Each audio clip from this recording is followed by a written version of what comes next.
I'm very specific about what I am delegating. So if I'm delegating, for instance, finding a sofa, I let them know I would like for you to find this sofa with this type of arm, this height on the seat, this height on the arm, this height of the seat back, this color, this type of fabric, this pitch on the back of the sofa, et cetera, et cetera. You get the picture. So it's very, very detailed. And if you think about those type of details when you delegate, that person should never have to come back to you to ask you a follow-up question because you have put all of the information in there. This is really important when you're not around to answer a follow up question. Welcome to the Designer Within podcast, episode 9. Welcome to the Designer Within podcast, the business minded podcast created for interior designers and creatives by an interior designer and creative. Me. I know firsthand the challenges, but also the victories that can come with our careers, and I'm here to sip and spill the tea with you. It's time to dive deep within yourself and redesign your business and your life from the inside out. Together, we will uncover secrets and share valuable insights. So prepare for a truly transformative experience because it's time to unleash the designer within. Hi, everybody. Welcome to the Designer Within podcast. So happy to have you here again. This is going to be a fun one. Today's topic is how to go on vacation. This might seem obvious of how to go on vacation, but I know as a business owner, and especially if you are a solo entrepreneur or solopreneur, as we sometimes are called, this could seem difficult and downright impossible. But I am here to tell you that you can do it. I'm going to set the record straight that you can take a vacation. You can spend time away from your business and from work. And guess what? The world will keep on turning. Projects will keep on progressing. Clients will still trust you when you come back. New clients will still be reaching out to you. Everything will still keep happening. We are important, but I will tell you, if you set things up correctly, you will still have a wonderful, viable, successful working business when you return. I've done it, and I'm actually doing it right now. While you are listening to this, if you are hearing this on the day of, or sometime near the day of it was released, I am probably sipping a drink on the Lido deck of a cruise ship somewhere in the middle of Spain. Don't even know where. Don't even care where, honestly. But guess what? You're still listening to this. You're still getting all the good, juicy bites of the podcast. And I am still communicating with you. You know why? You know how that's working? Because I pre planned. It was very simple. Pre planning is what allowed me to stay on top of things. Pre planning is what allowed my business to continue to grow and my podcast to continue to be published and other things that we are going to discuss today as well. And I'm here to tell you that you too can do this. Even if you don't have a podcast, it doesn't matter. You can keep your business running just as efficiently if you are not around. And I'm going to talk about all the things from projects to social media to emails to prospects, all the things that you're probably worried about right now. You're saying, John, there's no way. There is no way possible I could pull away from my business. I do everything. I keep everything running. I talk to everyone. I answer the phone. I'm the CAD person. I'm there when the client has a problem. Well, you know what? I promise you, you can. And here are the ways that you can do that. So, first of all, take a deep breath.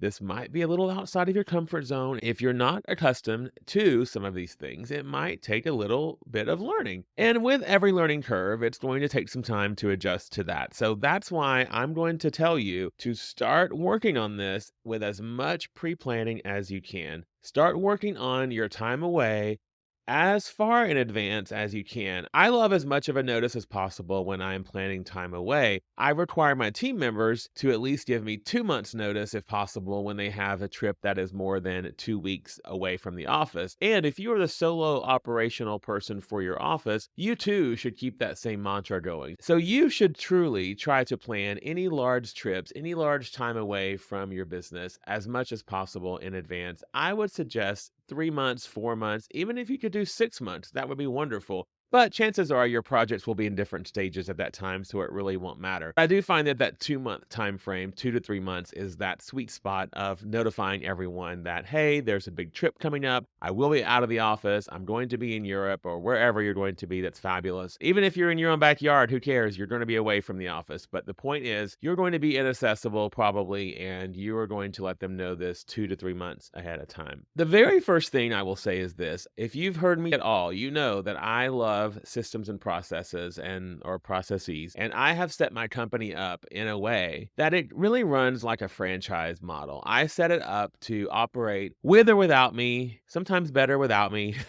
frankly, if my team members are doing everything as I've laid it out, which they are fabulous and they do. So I have set everything up to sort of run on its own. And I've created these systems and processes down to the SOPs, which is your standard operating procedures. So even if you don't have pages and pages and pages of processes for your company, you can make these very simple standard operating procedures that could guide people through specific situations. Think about the specific times in your business when you need to document your business processes and procedures so that anyone stepping in during your vacation can easily understand how things are done, how things are supposed to happen, how you would do something in this situation, what are the steps that they follow.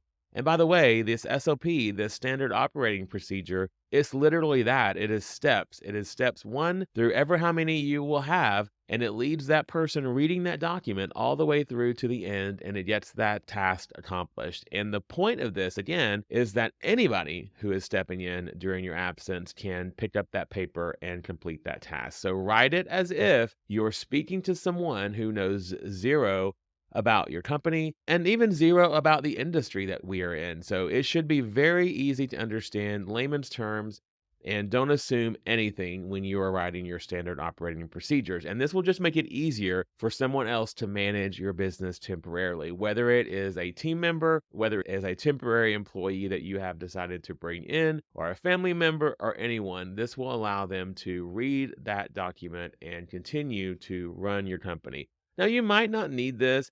You might not have anything dramatic going on where you have to have these SOPs running, but I do suggest that you have SOPs anyway. That's just part of running a company. And if you do have them, the better off you're going to be. And if you're confused on where to begin to even start setting up processes and systems for your company, I invite you to go back to episode number 2, entitled The Power of the Process, where I actually share with you 3 very easy steps that I use to make every single process within my company. They're very easy to follow, and it will allow you to basically adapt everything that you do within your company into a written format that anybody can follow. So that's back in episode 3, The Power of the Process. Go back and grab that episode and take a listen. I mentioned projects earlier, and of course, when you have a project, there are so many people involved in that. You have your clients, your tradespeople, your general contractor, architect, vendors, anyone else that is involved in that project. All of those people have to be notified that you are going to be out of town and hopefully not accessible. Hopefully, you're not even available. Hopefully, that's how you have this set up.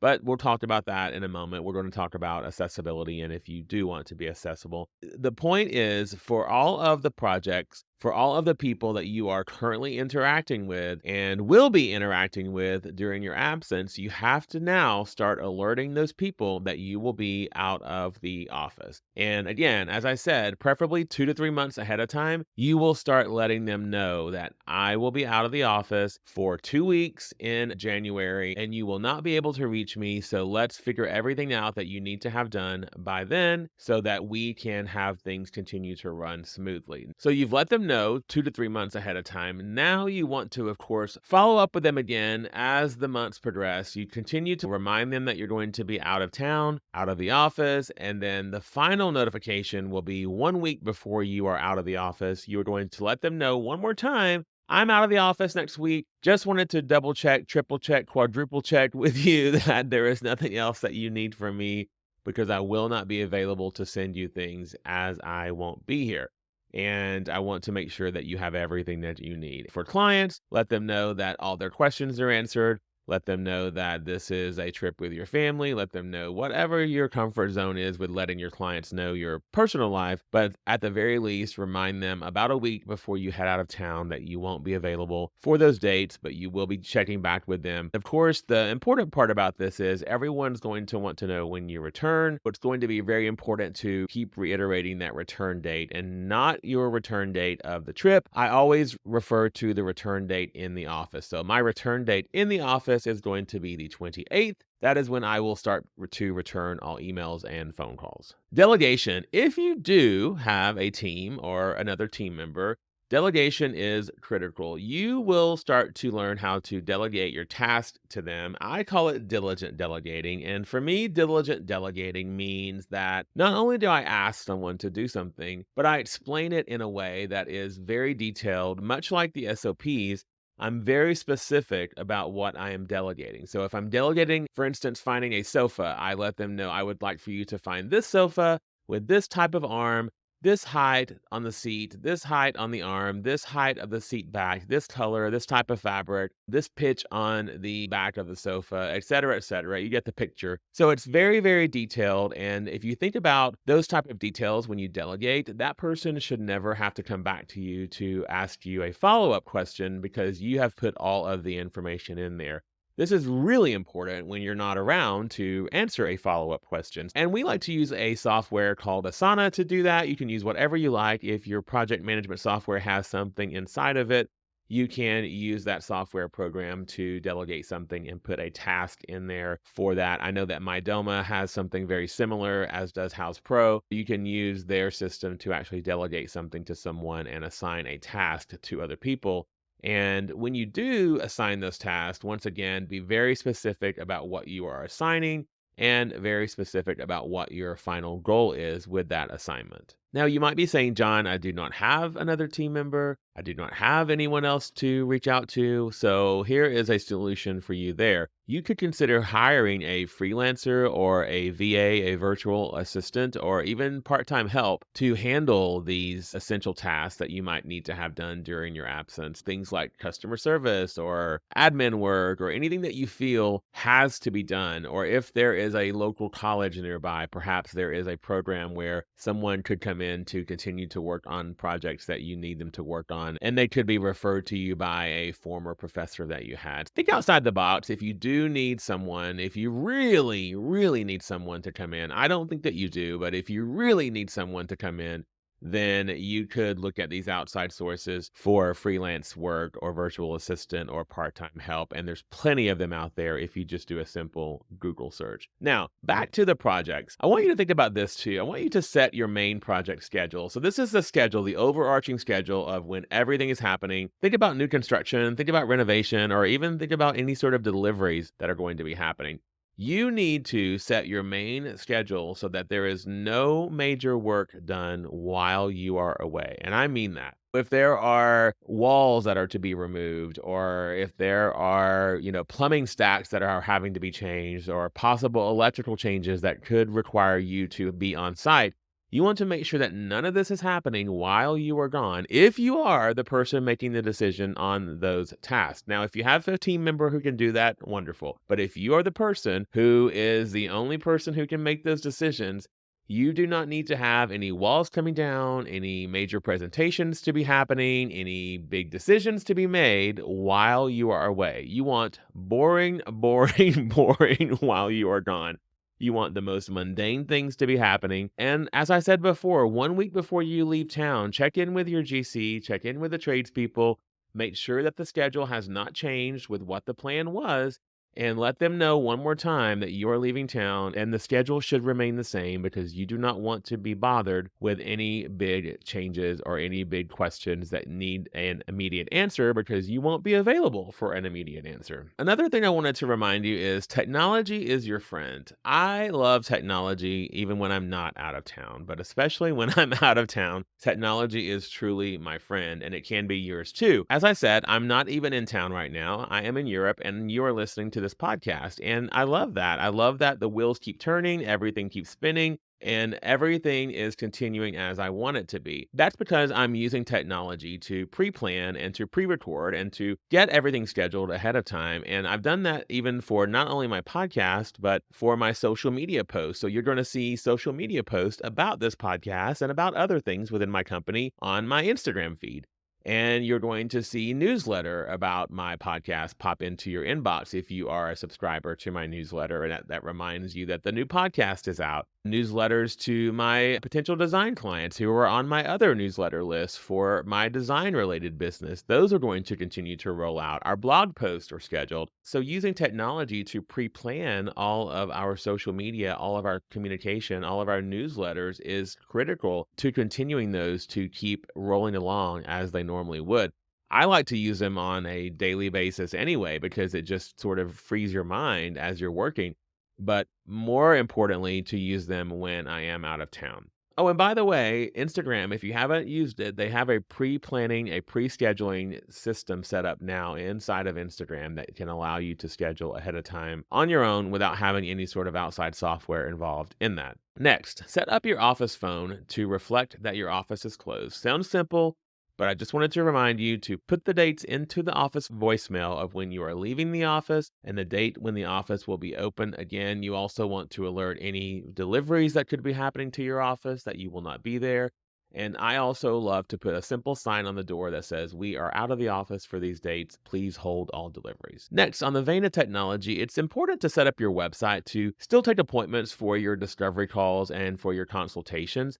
I do that anyway on a daily basis. That's how we take our discovery calls and consultations. But even when we're not in the office, or if my entire team was out of the office, we could still take discovery calls and consultations. The reason it works so well is that we have our calendars all synced with our discovery calls and consultations. These are all synced with our Google Calendar. So we simply block out any dates on our Google Calendar that we are not available, and no one is allowed to book those dates while we are away. So if you are a solopreneur, once again, you simply block the dates on your Google Calendar, and you're making sure that that links to whatever system you use for scheduling your appointments, Calendly, Acuity, whatever you like to use. And those dates are going to show as unavailable. But the person going on to book those appointments can still book the appointments. They can still receive your questionnaire. They can still receive communication from you as if you are continuing to work. And we have ours very detailed. They get a reply email with lots of information in there about our company. And so the conversation still continues, even though we're not verbally there doing it and we're not manually typing those in. It just, again, keeps your business running. It keeps new business coming in without you being physically there in the office. On your out of office, I want you to be clear and concise. Your dates need to be on there. Again, not the dates that you are going to be on vacation, but the dates that you will be inaccessible. And also, if you do have a contact person, put that in that email as well. Don't go overboard on telling everyone so much information. Just be very concise in your message to get the point across. I use Gmail for ours, and that's how we have that synced to our email system, and it works perfectly. Now, it's important to remember if you have multiple email addresses, such as info at, orders at, or just your personal email, you're going to want to cater each reply, each out of office to that email address. So for instance, we have an email address that we use strictly for ordering and placing orders and receiving orders and tracking orders, and that is orders at johnmcclaindesign.com. So that email address, of course, would have a different out of office than our info at johnmcclaindesign.com, which is used for prospective clients. It's used for anyone reaching out to us for general information, for media inquiries, that sort of thing. Remember, just make sure that you cater the email response to the person who you anticipate that will be reading that email, because your personal email address will have a different reply, a different response for your out of office than your office and your main email addresses will have. Also, if you use a tool like Slack, I suggest you stay off of it because you are going to see a lot of inter-office chattering happening. But you can also set that up to notify you for emergency situations. My technique is this: no client has my cell phone number that I can think about, unless it's a client from a long time ago, because we just don't give those out anymore. But my team only knows to contact me with a list of emergencies. So if it's an emergency situation, my team knows that they can reach me on my cell phone. And if I see a team member calling me or texting me on my cell phone while I'm away on vacation, I know that it is a true emergency. And we've already talked about what those emergencies could be. And they really, really need to speak with me. Otherwise, they know not to reach out to me. And once again, clients do not have my cell phone number. Also, too, remember, there really are no design emergencies. Usually, they really are not. And they usually work themselves out on their own. Think back to any quote unquote emergencies that you've had within your company or that a client's had or that a contractor has had. Those really aren't quote emergencies. They were just that person needing or wanting an answer at that time. You just kind of need to put yourself into that mentality of there really are no emergencies per se. It's just someone wanting an immediate answer. If you do feel the need, you could designate someone to be an emergency contact while you are away. You could find a trusted friend or colleague or a family member who can handle urgent matters while you are out. But make sure they have all the necessary information and the authority to make decisions on your behalf. Not necessarily design decisions, but any sort of bigger picture emergency decisions about your company, about your office, if there's any sort of emergency in your office, or if there is something that really has to be taken care of immediately, you could designate a trusted person to be that emergency contact person. For your finances and bills, be sure that all of your finances are in order before you leave. Set up any automated payments for bills and invoices, and have a financial buffer in case any unexpected expenses arrive, such as a line of credit that you could pull from if something happens, or any sort of credit card that could have a buffer zone on it. Anything that could allow you to have a bit of a extension period on it would be great. But also know that most companies will understand when they see that you are out of the office. If you have a vendor who is requesting payment for something that you have ordered from them, they are going to see you're out of office and they are going to understand that you are out of office. And lastly, taking all of this into consideration, knowing that you took all of the precautions to make this happen, my final piece of advice is frickin' relax. Relax.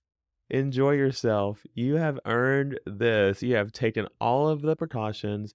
You have prepared yourself. You've prepared your clients. You've prepared your tradespeople. You've prepared your builder. You've prepared your GC.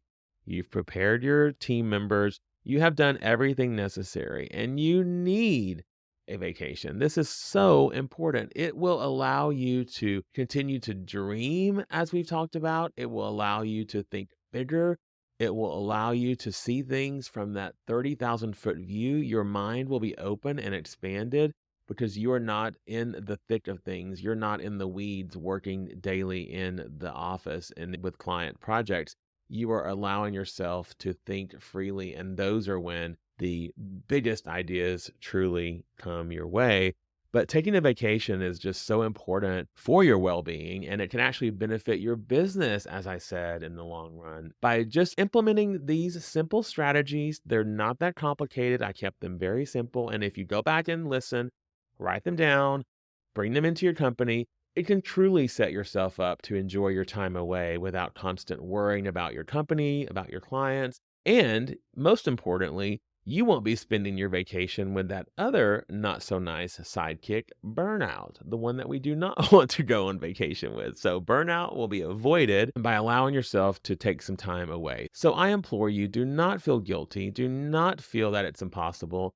Follow these simple steps, make a plan of action, and take some time away for your vacation, for your well-being, for your family's well-being, and honestly, for your business's well-being.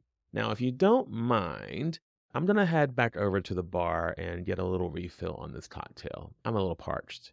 See you soon.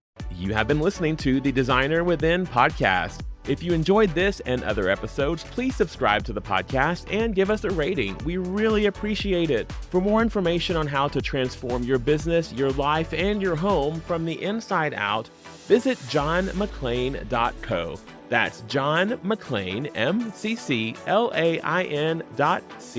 See you next time.